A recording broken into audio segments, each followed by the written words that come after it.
You are tuned in to Kids In the Pit.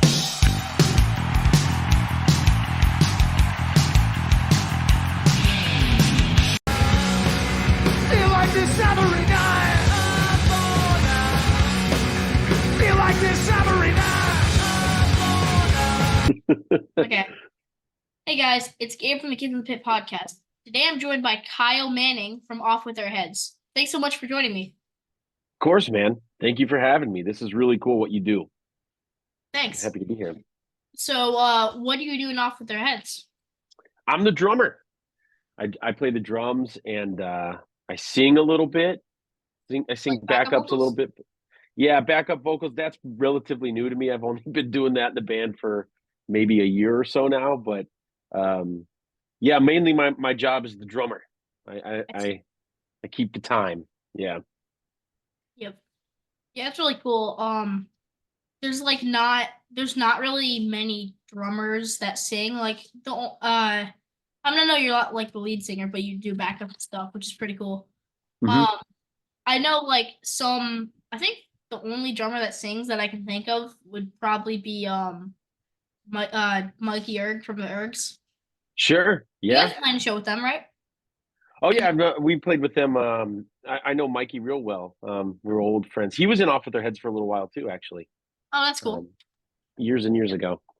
Yeah, Yeah. that's right. He does that. There's a couple more. There's a band called Mastodon, like a heavy metal band, and I think all Yep. those guys sing.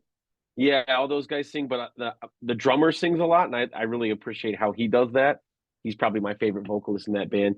Yeah, I suppose it's not too common, but it's something that I enjoy it. It's something I never thought I could do. I never really tried, but then we went on a two-piece tour. Just Ryan, the guitar player and singer, and I. We went on a tour that was just the two of us, and a lot of those songs do have backup vocals. And he was like, "Just try it out and see how it goes." And it went well. I'm not on. I'm not always in key every night, Yep. so that's a little tricky. But it's been a fun challenge for myself to kind of get out of my comfort zone a little bit. So I plan to keep doing it as long as I don't completely mess up and he tells me I have to stop. Yep. Yeah, I mean, I've tried to sing. I've tried to sing and play drums, and it's really hard because, so you, if like it's just so different. Like the drums are so much different than like doing vocals. It's Hmm. just so much different. It's just complete multitasking. It's crazy. Sure. I think it's for me playing those songs we play so often, especially when we're touring, when you play every night and we rehearse and get ready, the the drum parts are just kind of like in my head. So I'm not actually have to consciously think about that. I mean, I have to pay attention that I'm not going too fast or too slow and that I'm not kind of messing things up or I'm not dropping a drumstick or something or hitting things weird. But Yep. typically, if I'm locked in, then that allows me to focus. But it was very much a challenge at first, especially trying to learn how to sing and whether it's too loud or whether it's too quiet, because I don't want to be singing louder than the guy in the band that's the lead singer, right? Mhm. So, but yeah, you're right. It's very fun for me. It took a lot of practice though. Do you Yep. play the drums? Yeah, I play drums, guitar, bass, and vocals. That's awesome. Start your Yep. own one man band. Yep. I mean, so I don't do like clean vocals like Off With Their Heads does. I mean, like I can, but I'm not necessarily good at it. Hmm. But like I do more like screaming vocals and stuff. Like Sure. I don't That's know. really hard for me. See, I can't do that. So that's cool. Yeah, you just gotta like I don't know how it works. You gotta push on your diaphragm to you have to like push your diaphragm or it'll hurt your voice. Sure. It sounds like you figured that out. That's never I've tried that and I end up just hurting my throat. I don't know the technique. Yeah, because if you don't push on your diaphragm, it just feels like there's a porcupine in your throat. That's Exactly. going back and forth. Yeah, Hmm. it hurts. I mean, if it hurts if you don't push on your diaphragm. Yeah, if you yeah, Sure. I just always do that. So, what genre do you consider Off With Their Heads? Um, well, I think when people ask, that have never heard it, I typically say punk rock. It's like a punk rock band, but I think I'm just so used to saying that because that's what other people have always kind of called it. I don't think that. I mean, right? There's an argument punk rock can kind of be whatever, but um, as I've joined it and as I've been playing in the band for a while. It's gotten, and it's always kind of been this way, but there's a less emphasis on speed. I typically associate punk rock with kind of fast music, and Off Their Heads is not really fast at all, but it's Yeah. gotten heavier, you know. So somebody called the band one time skinhead emo, which I thought was really awesome. So Yeah. like oi music, you know, like Cockspar. I think that's always been kind of a big influence on our songs, and oi music kind of like that. But then it's also there's an emotional element to the lyrics and the melody. So I'm going with skinhead emo. I didn't make that up. Somebody said that about the band one time, and I'm rolling with that. I Yeah. think it's unique enough and it's funny, but it also makes sense. I mean, you guys are pretty similar to Hot Water Music. I know you guys are gonna be playing with them in May. Sure. Yeah. Seeing you. Um, yeah, like you guys are pretty similar because yeah, I just don't understand what to call Hot Water Music in you guys. Well, I guess Hmm. I'll skinhead emo for you guys from now on. Would Hot Water Music be skinhead emo? I mean, I they're not as no, I yeah, don't know they're what not I would. really boy. No, not really. I don't know what I'd call hot water music either. I think there's Like yeah. What would you call it?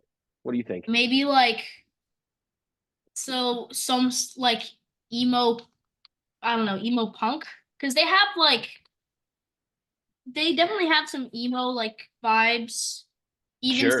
they even have some like almost country aspects. Like Absolutely. because I Yeah. know Chuck Reagan like does his solo stuff is like almost completely country. Totally. Yeah. I think yeah, that you know, that's interesting you say that because I remember when I was in high school getting into hot water music and listening to them, a lot of people did call it an emo band then. That was like the time of like at the drive-in, not that they sound anything a lot, but I remember in high school people calling at the drive-in an emo band, which seems wild when you think about what emo is now or what, you know, you think about My Chemical Romance and bands like that that are considered emo now, I guess. It's that's so different than hot water music, but yeah, Hmm. um, some people I think associate emo music with it's kind of like a negative thing, but there's so many different branches of that tree, right? That like bands can be considered emo that sounds so different. But Yep. yeah, I I don't mean know. It's like interesting to think about. there's like I mean yeah like My Chemical Romance and stuff. That's like just straight up emo. But Yeah, like that's like newer. I mean, they're from the 2000s and stuff, but like that's just like normal emo. But there's also like hardcore-ish like I think emo is kind of like almost a branch like it started as a branch off of hardcore. sure. Yeah, There's like I mean there's stuff like Thursday, which is screamo, which is screaming emo, yeah. which is they're also like kind of hardcore. Like Totally. yep. Yeah, absolutely, man. No, too many genres. I can't remember them all. I know. It's funny. I used to be so kind of I paid attention to what everything was called, and I cared about that a lot when I was younger. But now it's just kind of like if something sounds good, I like it. I don't get into that's really big in the metal community. I listen to a lot of heavy metal music, or not even heavy, all sorts of types of metal, and that fan base in metal music is really, really. Some of those genres get really specific, and there tend to be arguing amongst fans and Yeah, online about what specific types of and metal are what. there's even stuff like diminished blackened progressive grindcore like Absolutely, yeah. And see, that's like four different adjectives. Like yeah what it I don't doesn't even know. what's that even mean? I bet there's like one band that falls under that. Exactly. They have a genre for every single band, I bet. Absolutely. Yep. Anyway, so what year did Off With Their Head start, and were you always in the band? I was not always in the band. So like let's see. The band started in 2003. I'm pretty sure it was 2003. I know that because last year in 2023 we did a full US and UK tour to celebrate 20 years of the band. So it started in 2003. I don't know too much about the beginning in terms of who was in it, but Ryan Young, the singer and guitar player, he's the only original member. There's been a list of people that have been in and out of the band or that have maybe like recorded a record but never toured. There's been tons of people that have toured but never recorded. Um, I started in my first show with Off Their Heads, I believe, was December of 2015. Alright, so And that's what, 9? It'll be 8.5 years. Let's say 8.5 years. yeah, it'll be 9 years in December. Yep. So, which is wild to think about. But I joined. There was a guitar player at the time that was in Off Their Heads named John Polidorus, and him and I were in another band together that had toured. That band was called the Fur Coats. And John's just a dude that was from the Chicago suburbs, and he played in a bunch of bands and came to shows. And he had joined Off Their Heads maybe like he had been in the band for a few years at that point. And they had needed a drummer. I think they were in the process of the drummer at that time was leaving the band, so they had asked me to kind of fill in and play a couple shows. And then it worked out. I played a couple shows, and then I ended up joining the band and helping write and record too. So that all happened I went from like playing one show, then I played another couple shows, and then I actually went on tour with the band in that following fall. And then, from there, I just kind of got settled in and became a full-time member. So Yep. I used to fill in. I used to fill in on guitar or bass for my dad's band, but now since one of their guitarists completely left, I am fully in the band now. Except that's cool. So originally I was doing guitar. Now I'm bass because the bassist wanted to play guitar, so I'm bass. There you go. Well, that's cool that you can play both. Maybe sometimes you can switch. Bass is fun. Yeah, I'm sure. And we're doing a 4-day tour in the UK next month, and I'm only 12, so that's gonna be. That's awesome. That's really cool, man. Yeah. I don't know how. We did it last year in June, and it's just happening again for some reason. Yeah, That's you didn't really play cool. last Oh year. yeah, I didn't play last year. You just went to hang out. Yeah, I just came with them. I was pretty much the roadie, because I didn't really do anything. That's rad. Yeah, that'll be a lot of fun getting to do that. I didn't go.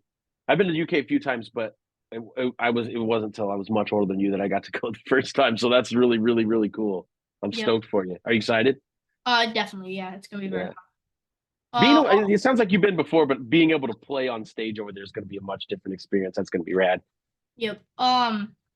So last time there were 6 people because it was 5 people in the band, and there was me. Except now that it's still a 5-piece, but I'm in it, so there's gonna be more room in the van. There you go. That's always a plus. I was cramped in the back seat with one of the members, but it was still fun. Yeah, it'd be nice to spread out a little bit, I'm sure. Yep, definitely. Okay, so where's Off With Their Heads from, and does everyone still live there?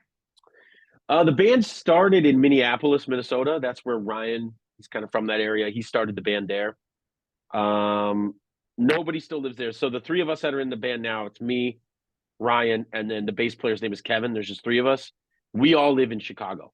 So Ryan lives probably, like 3 or 4 miles away from me. And Kevin lives even closer to me than he does. So we're all real close now. But yep, we all live here, but the band started in Minneapolis.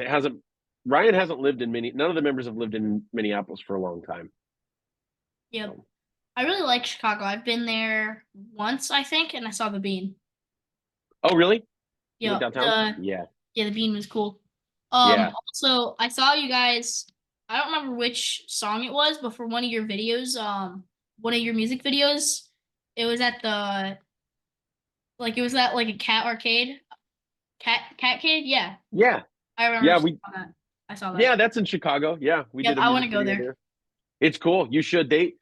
So where we shot that music video, that it's not in that building anymore. They bought they moved into a way bigger building, and it's really, really, really cool.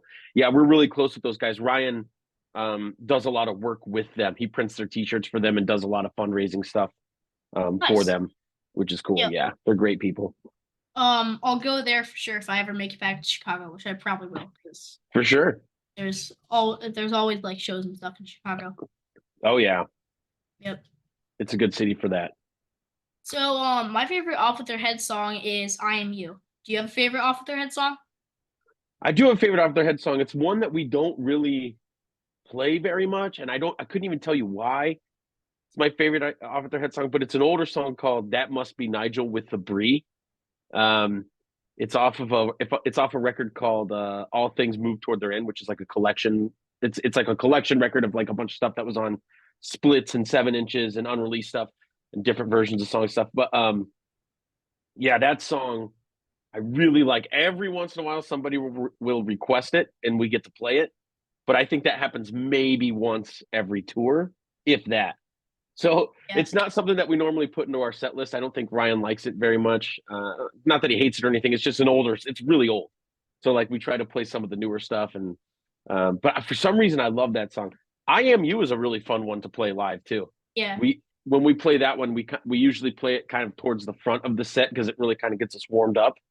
That one's really fun. There's a few songs playing them live where there's breaks in the songs, so it'll slow down, or like it'll kind of like the guitar will cut out and it'll just be drums for a second to keep the beat.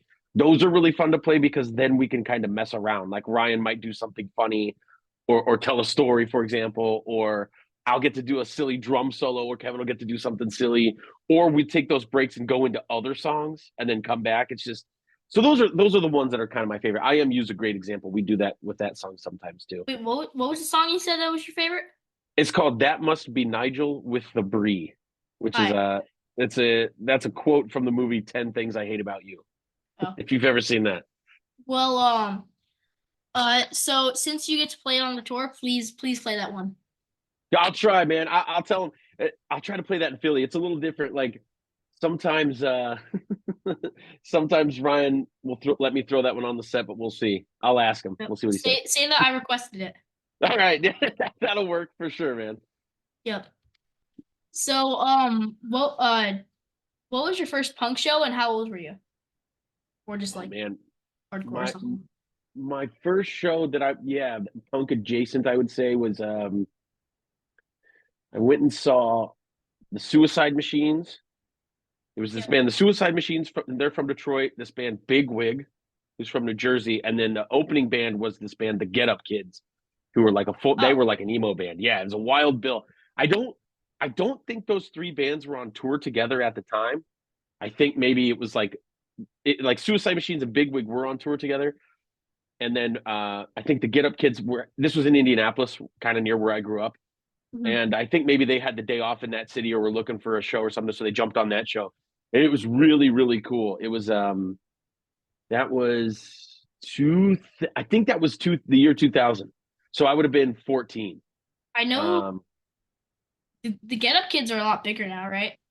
They are, yeah. It was like that. So that was 2000. So I think trying to remember what record would have been out. I know that I was into them. I know that I had at least one of their records, but I was much, much more excited about the Suicide Machines and Big Wig. But it was kind of like an added bonus because I was really into all that emo stuff when I was in high school too. So yeah, 14. I'd been to concerts before that and stuff, but I remember that was the first one. My best friend in high school was a couple years older than me, so he could drive. At that time, he had his license, so we were able to go. That was like the first one I went to with my friends. That was like, okay, this is punk. And the drummer of Big Wig lit his drums on fire, which I thought was super cool, but also probably really dangerous in a small like club like that. But Set them on fire. They burn. yeah, he set his drum. He poured like lighter fluid on all of his drums and like set them on fire when they were done. I just thought it was like the coolest thing I'd ever seen. I've never seen another band really do that either. Did they So, did the drums like completely burn down? Like, did he destroy a drum kit for that? no. I think what it was like with like lighter fluid or whatever substance he used, it burns up really quick. So nothing actually caught on fire. It was just kind of like the liquid that he had poured on it kind of went up in flames really quick and then burnt, and then it went out. Yeah. But that was sweet, man. Yeah, that was I guess yeah. if you poured it on your cymbals, I think it would be hard to mess up cymbals with fire because they're made of metal. Yeah. They have to get really hot. Yeah. But you're right. He could have melted his drum heads or damaged. Depends on maybe some of the wood on the shells. Yeah, I feel like that's a bad idea. Yeah.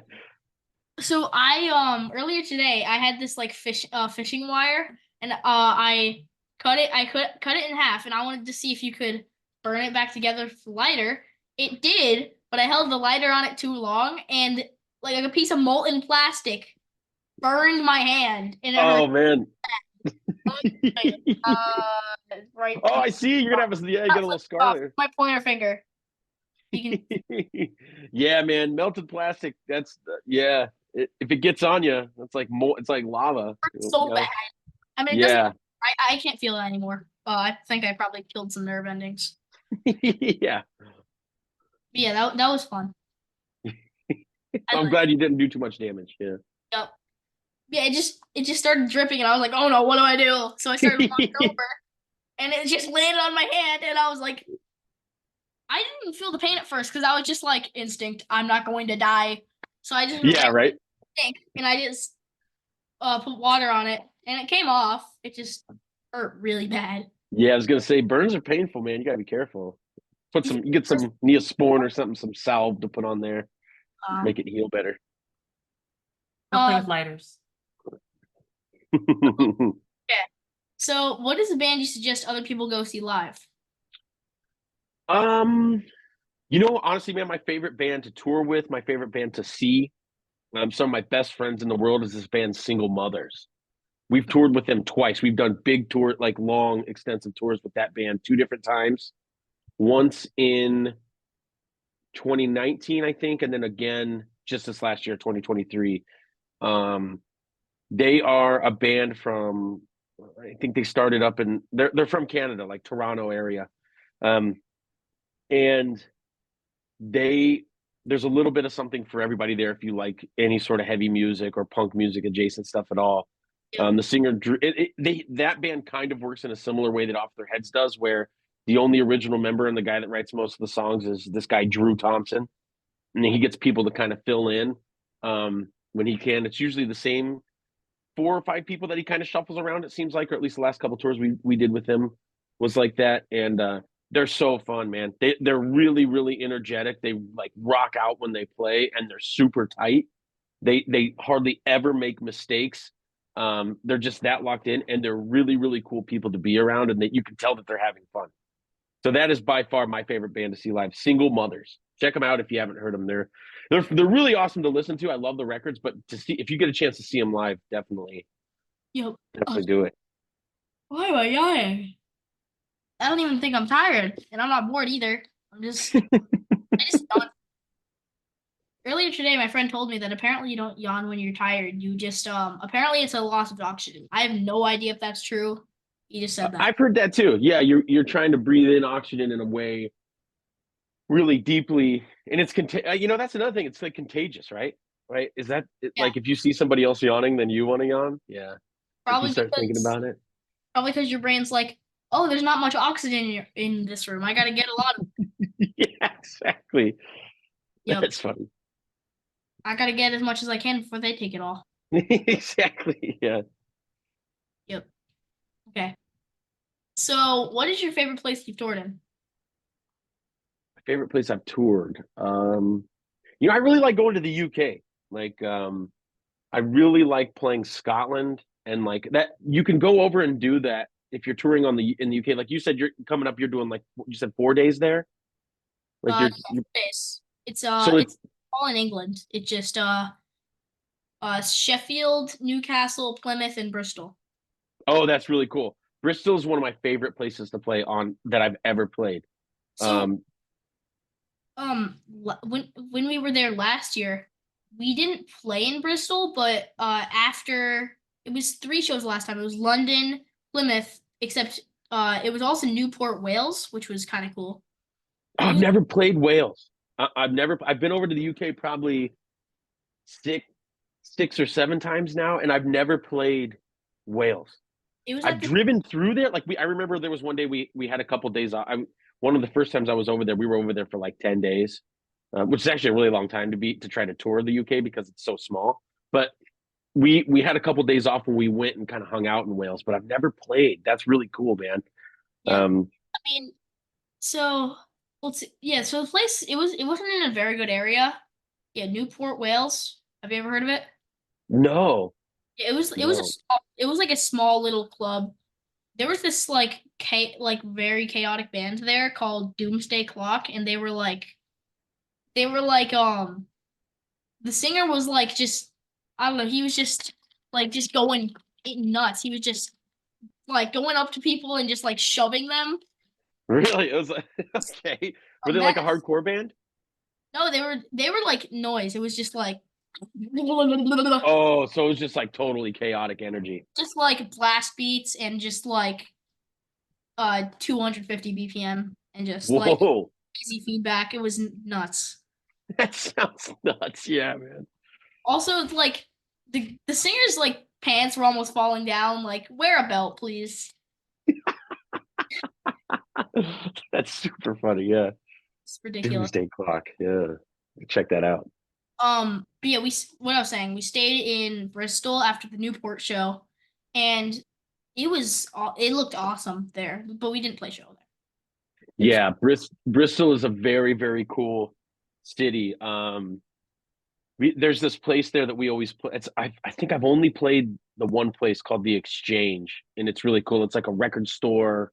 There's like a record store in it, and it's like a cafe and a bar, and then in the back is like the venue part where like you can play, and it's a really, really good time. There's like a really um along that street, like the main street where that venue is, there's all sorts of really, really cool stuff to do. But yeah, I love Bristol. I I love all of it over there. Like even up, like I was saying, up in Scotland can be really, really fun. yeah, Depending on where you play there. But no, we were just there last year. I hope to go back again. We don't have any plans to go there this year, but maybe next year. yeah. I mean, maybe we're playing that place in Bristol. I have no idea what the venues are called. Sure. Yeah. Well, either way, you'll have a good time. Bristol's great, man. Yeah. Like just from what I saw, it was a beautiful town. For sure. Yep.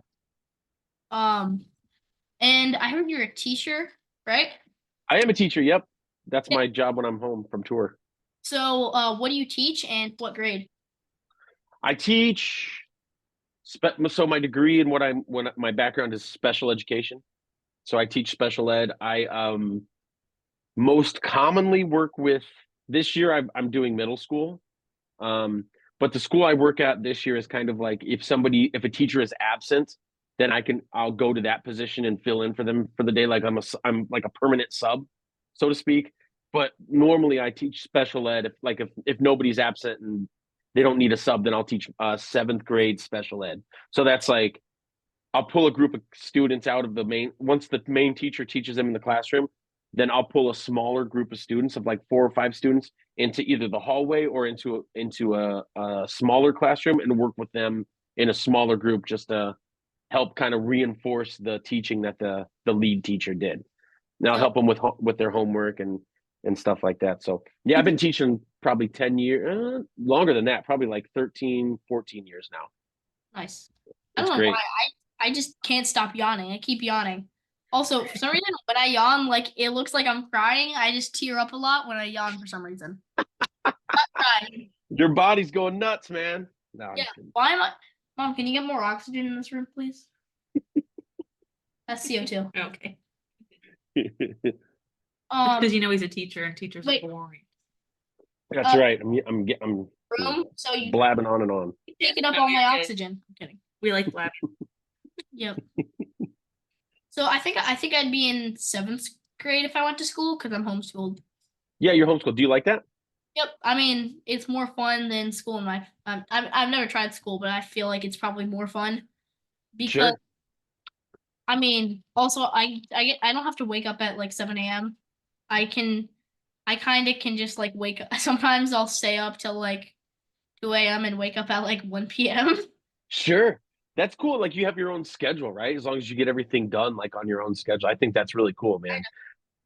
I mean, I don't even have that much of a schedule. I kind of just learn enough by just I kind of just there's these like websites and stuff. Mhm. Have you ever taught no, have you ever heard of Sporkle? Yes, absolutely. I do Yeah, that on my phone all the time. Yeah. I always do the geography quiz. I mean, I like last year I did the geography quizzes and I learned every single country and where they are. That's really cool. Yeah, I love those Sporkle quizzes of that, or like state capitals or like countries of Europe and stuff. Those are really fun. Yep. Yeah, I mean, I just like it would show all the countries and I just have to name them. It's a really good system because when you lose, like I mean, when you not lose, but when you don't name all of them, it shows you where everyone is. So then you just memorize that and you keep it. Right.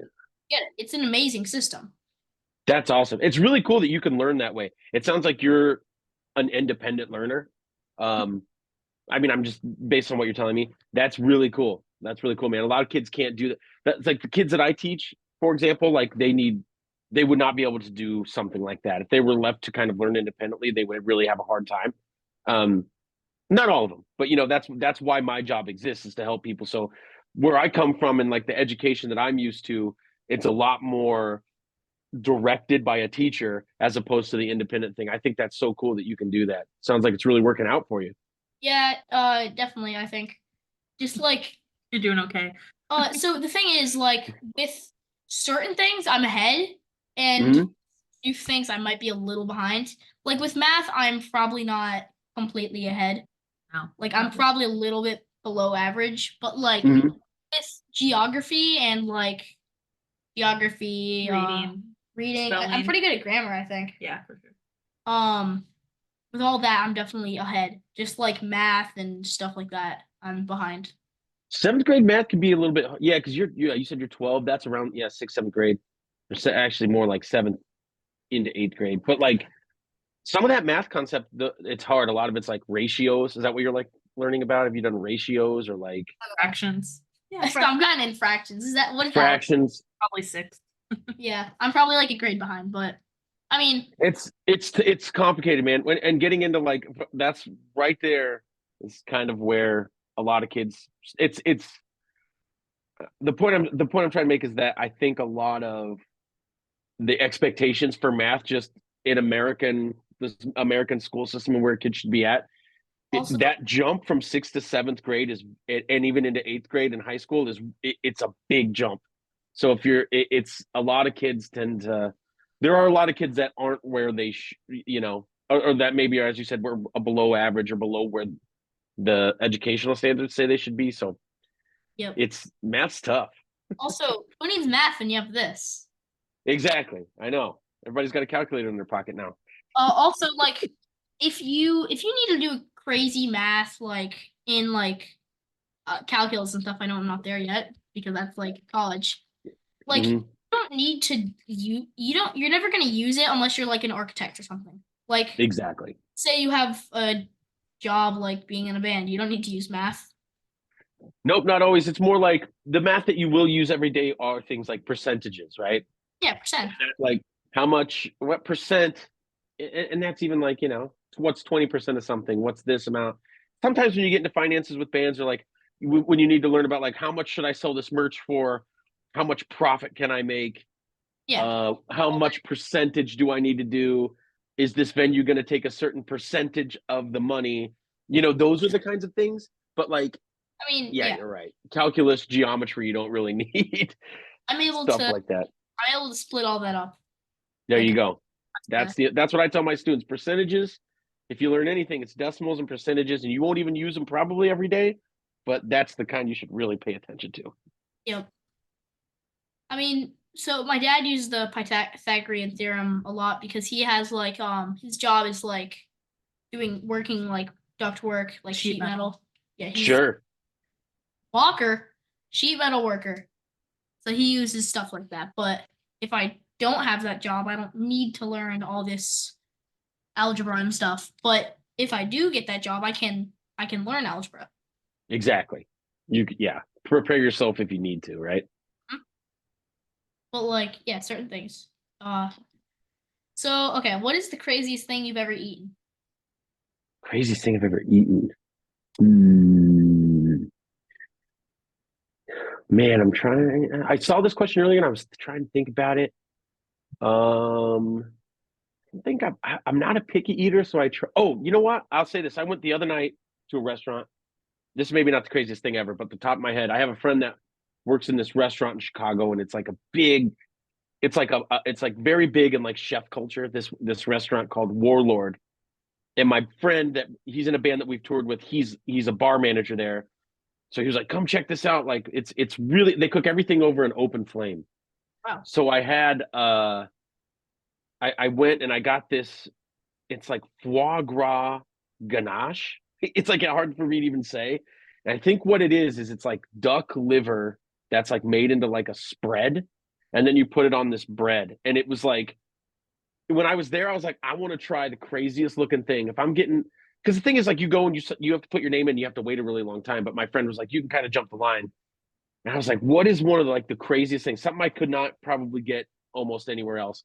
And that was the thing. And I was a little terrified of it at first, but it was actually really, really good. It was really rich. It almost just tastes like bread and butter, honestly, but like really, really rich butter. Yeah. But that, like, I like eating oysters. Oysters, like, kind of gross people out. That's kind of a weird thing. But Oysters yeah, are fine. yeah, I really Yeah. like oysters. Haven't I I? don't think so. Oh no, I'm You have thinking mussels. I've had clam mussels, right? Yeah, way different. Yeah.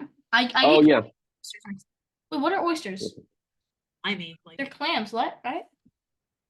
I don't it's know. like in But they're if you slimy. have them served in the half shell, they're like, it's like in a shell, and then they're kind of slimy, and you can put like horseradish or like hot sauce and salt, and then they come with like a little spoon that you kind of like stir it up, and then you kind of like slurp them out. They yeah, they're real slimy and weird, but I love them. I mean, so have you ever heard of fairy bread? It's like a big thing in Australia. No, I haven't. So we have an Australian friend. You know Furnace Fest, right? The festival in Alabama. Sure, yeah. Yeah. So he came up to where we live, and we went on a road trip down to Furnace Fest with him because he was going, Mhm. and brought a ton of snacks from Australia, and we tried them. One of them was fairy bread, and how you make it, it's just bread, White bread. white bread, butter, and sprinkles, or as they call it, hundreds and thousands, which is sprinkles. Wait, like just like that you would put on ice cream? Yeah. Like sprinkles like that? Yeah, those sprinkles. Wow. It's good. That's funny. My girlfriend loves sprinkles. That's like little, like if you would ask her what her favorite like food is, if you could count sprinkles as a food, she would say sprinkles. So I can't wait to tell her about that. I'm sure she'll run out and try to buy the stuff to do it. Give her fairy bread, just white bread, butter, and sprinkles. Wow. Interesting. Okay. Yeah. No, I've And never heard of that. That's cool. you Yeah. you don't do it like a sandwich. You do like you do like each slice. You eat each half like a bagel. Sure. Open face style. Yeah. Yeah, on like sandwiches. toast. Yeah. Yep. It's pretty good. That's cool. Yep. So do you have any crazy tour stories that are appropriate to tell me? Sure. Man, here's the thing. Like, we don't. So that's the thing about our band. We don't really party. We don't really get into too much trouble. So like a lot of bands, when you think about like tour stories, it's like these crazy things that happen when you're partying or like staying out, and we don't really do that. We kind of like, we might have a couple drinks before we play. Maybe I'll drink after we're done, and then we're all kind of in a hurry to get out of there and go back to the hotel, because we go back to we call it the pizza slumber party. Even though we might not get pizza, we might order but we'll get late night food. We'll put on a movie. We'll all chill together, like kind of fall asleep, and then just kind of process through the day. And it's like you have a slumber party every night. So that's kind of like, for a lot of us, that's our favorite thing. That's very comforting. It's that comfort feeling of being together. But I will say, like, some of our crazy stories are just, the thing about being on tour is, if something breaks or something goes wrong, you have to fix it. Okay, you have to put your heads together, and that's the way our band operates. And I think we do it really well.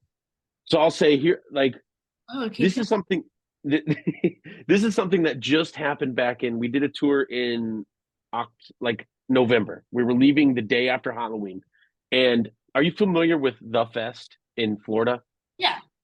Okay, so I've You can tell them. okay. Wait, is it announced? This will be after. Okay. So my band my dad's band Thought Control, we're playing Fest. really, Yeah. Are you that's guys awesome. I don't know yet. We have not done it since 2018, 2017. It's been a while since we've done it. I don't know if we've been asked or not. Last year we wanted to do it, but we were just on tour and doing something else at the time. But yeah, have you ever been before? Yeah, I've been 2023 and 2022. Okay, so getting to play it is going to be really cool for you, I'm sure. But yeah, like my story was that Kevin, the bass player, he's in another band that plays Fest. He was going down there to sell some merch and do his thing. He took the band van down there, The van transmission went out. The van broke down in Atlanta. This was probably a week before we needed to leave for tour. So we were like, okay, well, let's just see how it goes. Days kept going by. Turns out they couldn't get the part for this transmission or the new transmission installed in time. So Ryan and I were like, what do we do? Do we cancel the tour? What do we do? So we decided that because we can do the band as a two-piece, because we've done that as a tour before, we rented a U-Haul box truck, loaded everything into the box truck, drove it out to the first show, which was in York, Pennsylvania, played that show, drove the box truck to Philly, played that show, all the while Kevin is still waiting on the van to get fixed. And then eventually we made it work. And those are the kinds of things that I just never thought I would be like that was even going to be an option. Like, do we rent a U-Haul and drive it halfway across the country to play these shows? Because, the show must go on when you're on tour, right? If it can, it must.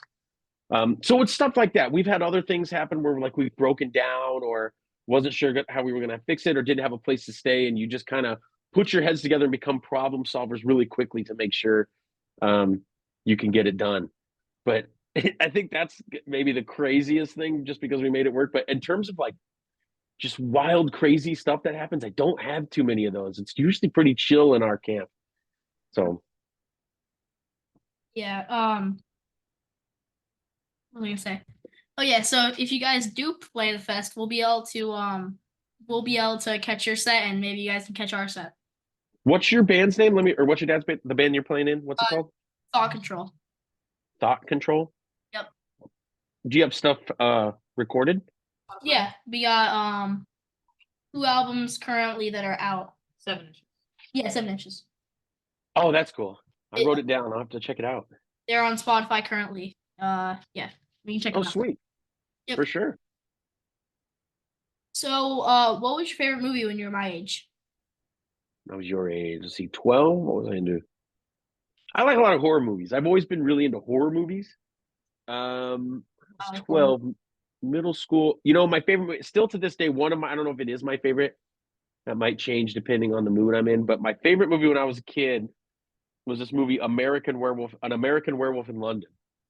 And this was a movie that, like, I think amongst my generation, I'll be 38 years old this year. So when amongst my friends, we had all seen that movie. It was just kind of like this cultural thing that came out in like 1980, I think. And my parents were watching it all the time growing up. All my friends had seen it. I was probably too young to see that movie when I did. I think it scared me the first time I saw it, but it's also really funny and really silly. So yeah, that's An American Werewolf in London. I don't know if it's rated R, so I don't know if you're allowed to watch rated R movies, but definitely worth a recommendation. It'd be interesting to see what someone your age would think of it now. It might seem really, really old. I usually watch rated R like horror movies and stuff. So there you go. They're usually not that bad. It's just they're usually just very gory. Sure. Yep.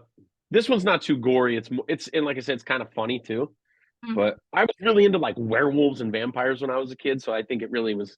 I was like, this werewolf movie is really, really hitting ticking all the boxes. I'll try to watch it and I'll report back to you. For sure, man. Yep. So, what is a year in the future or in the past that you would travel to in a time machine if there was no like risk of dying or messing anything up? Let me think. You know what? I think I would go back. I'll be honest, I've had a pretty good life overall. But I think I would, maybe no one would say this because I know high school was a hard time for a lot of people, but I think I would go back and do high school again and maybe take it a little more seriously. I guess it just depends. Like if I could know what I know now, going back, like a Back to the Future situation, but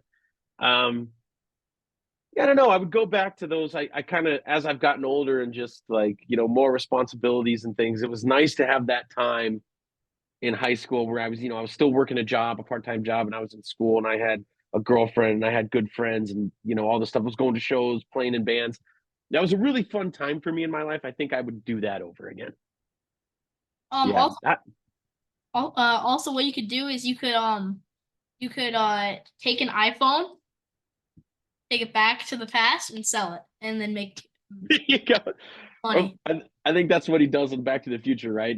Like Biff gets a hold of the sports almanac, so you could go take an almanac and go back and bet on all the teams that you know are going to win and make money that Oh way. yeah, well that makes sense. But Yeah.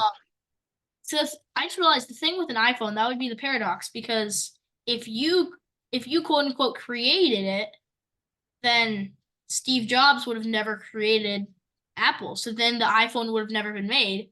Then you wouldn't have been able to take it back. Yep. See, that's what gets tricky about time travel, right? Probably best to just go and live it as it was and not try to mess anything up. Yeah, I mean the sports thing would work. Yeah, if you knew who was going to win, like every Super Bowl, and even like if you kind of memorized that and knew all the teams that were going to win, you can make some good money doing that. Although Sports gambling that would might work. be a little bit different because it depends. Like if I were this age and I went back to the past,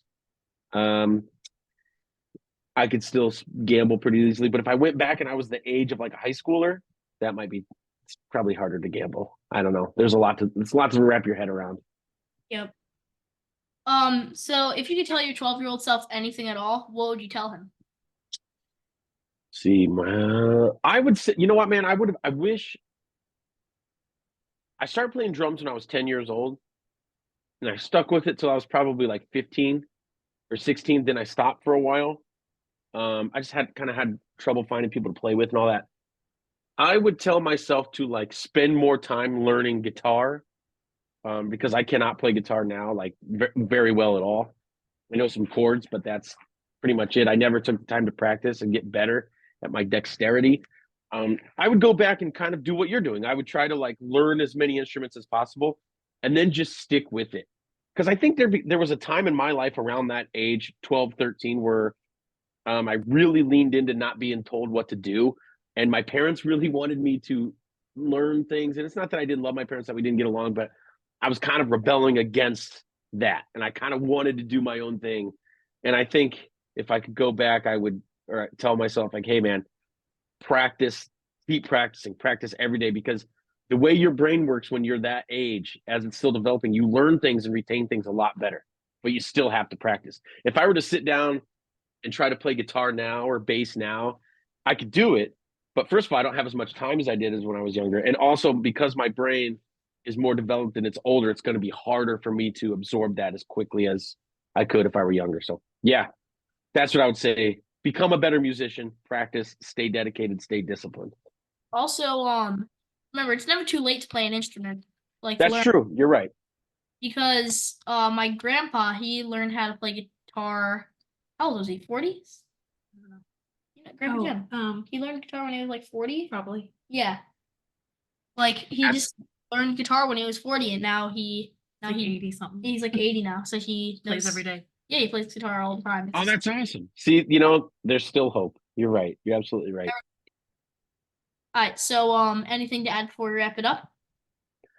I don't think so, man. This was really cool what you do. I'm glad that I could work out. Thank you for being flexible. I'm in the middle of I'm moving right now. I'm in the middle of packing up my apartment that I've lived in forever. So this was a nice break to be able to do that. I think it's really cool that you've got this thing that you're clearly very good at and that you clearly appreciate. And yeah, good luck on your tour, man. Yeah, stay in touch. Email, you got my email now, so email me, let me know how it goes. And then you said you're coming to the Philly show, right? Yep, it should be. Yep. for Also, sure. when you're moving, are you just like moving across Chicago, or are you moving like? Yeah, I'm moving like 1 mile down the road, but it's like so, and even then, it's like I'm paying for movers, like somebody to come do all the heavy lifting, literally. But I've just got so much stuff, man. So many records and video games and Yeah. stuff that I've kind of amassed over the years. I've lived in this apartment for 7 years, but we have to move because the guy that owns the building, he lives upstairs, and his family and him are selling the building. So I have to move. I have to find another place to live. So, but Move? it won't be too bad, huh? Wow. All right. Well, thanks to Kyle for joining me today, and thanks to all of you for watching and listening. Please subscribe to my YouTube channel or follow me on Spotify and other streaming platforms. Until next week, bye.